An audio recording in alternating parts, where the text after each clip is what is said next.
ആഴ്ചയിൽ എനിക്ക് ഏറ്റവും ഇമ്പോർട്ടൻ്റ് ആയിട്ടുള്ള ദിവസം ഇപ്പൊ സൺഡേ ആണ്.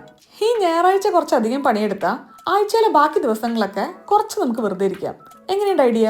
അതിന്റെ ആദ്യ ചുവടായി കഴിഞ്ഞ ആഴ്ചയിലെ മീൽ പ്ലാനിങ് തുടച്ചു കളഞ്ഞ് അടുത്ത ആഴ്ചയിലോട്ടുള്ള മീല് പ്ലാൻ ചെയ്യാം.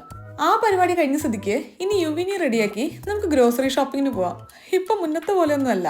പുറത്തൊന്ന് ഇറങ്ങണമെന്നുണ്ടെങ്കിൽ കെട്ടും ബാണ്ടും തലോണിയും കിടക്കയും ഡയപ്പറും ഡയപ്പർ ബാഗും ഫീഡിംഗ് ബോട്ടിലുമായി കാര്യം കുറച്ചെടുക്കാനുണ്ട്. ഇനി ഇവിടെ നിന്ന് എമർജൻസി ആയി ദുബായ് വഴി സൂപ്പർ മാർക്കറ്റിൽ പോകണമെങ്കിലും പേടിക്കാനൊന്നുമില്ല.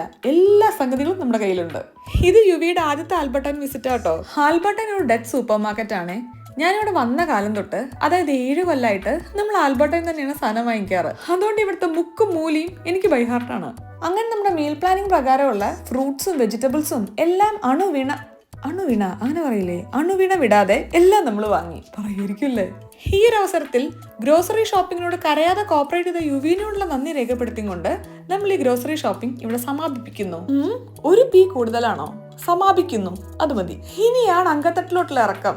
വ്യക്തമായ മീൽ പ്ലാനിങ്ങോടുകൂടെ 5 ദിവസത്തെ ഭക്ഷണം മീൽ പ്രപ്പ് ചെയ്ത് നമ്മൾ ഫ്രിഡ്ജിൽ കയറ്റാൻ വേണ്ടി പോവാണ്. കുക്ക് ചെയ്യുമ്പോൾ ആരും എന്നോട് വർത്താനം പറയുന്നത് എനിക്ക് ഇഷ്ടമല്ല.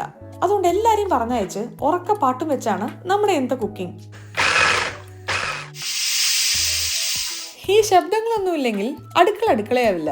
അതുകൊണ്ട് ഈ സൗണ്ട് എഫക്റ്റ് ഇവിടെ ഇരിക്കട്ടെ. ഇനി കടുകൊക്കെ പൊട്ടിച്ച് വറ്റൽമുളകൊക്കെ ഇട്ട് നമുക്കൊരു 3 തരം ഉപ്പേരി ഉണ്ടാക്കി വെക്കാം ഉച്ചയ്ക്ക് ലഞ്ചിന്. ഇനി കുക്കിംഗ് ആനന്ദകരമാക്കാൻ നമുക്ക് കുറച്ച് നൃത്തച്ചുവടുകളായാലോ?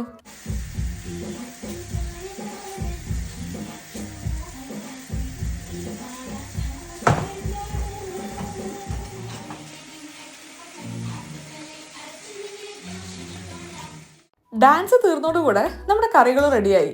ഇനി എല്ലാം നമുക്ക് വേറെ വേറെ കണ്ടെയ്നേഴ്സിലാക്കി ഫ്രിഡ്ജിൽ വെക്കാം. ഇവിടെ കുറച്ച് തണുപ്പ് കൂടുതലാണല്ലോ, അതുകൊണ്ട് ഭക്ഷണങ്ങളൊന്നും അത്ര പെട്ടെന്ന് കേടുവരില്ല. പിന്നെ ഫ്രിഡ്ജിന്റെ ടെമ്പറേച്ചർ കുറച്ച് താത്തിയും കൂടെ വെച്ച് കഴിഞ്ഞാൽ ഒട്ടും കേടുവരില്ല. എന്റെ കുക്കിംഗ് ഏകദേശം തീരാനായപ്പോക്ക് വിഷ്ണു ദേ ക്ലീനിങ്ങിന് വേണ്ടി കളത്തിലോട്ട് ഇറങ്ങി. ഇത് വിഷ്ണുവിന്റെ മേഖലയാണ്. ഈ ഒരു പ്ലാനിങ്ങിൽ നമ്മളെല്ലാം കുക്ക് ചെയ്ത് തന്നെ വെക്കണം എന്നില്ല കേട്ടോ. കുറെയൊക്കെ നമ്മൾ കട്ട് ചെയ്തും മാരിനേറ്റ് ചെയ്തും ഒക്കെ വെച്ചാൽ തന്നെ നമ്മുടെ കുക്കിംഗ് കുറച്ചും കൂടി ഈസി ആവും. നോക്കൂ എന്റെ വിഭവസമൃദ്ധമായ ടേബിൾ.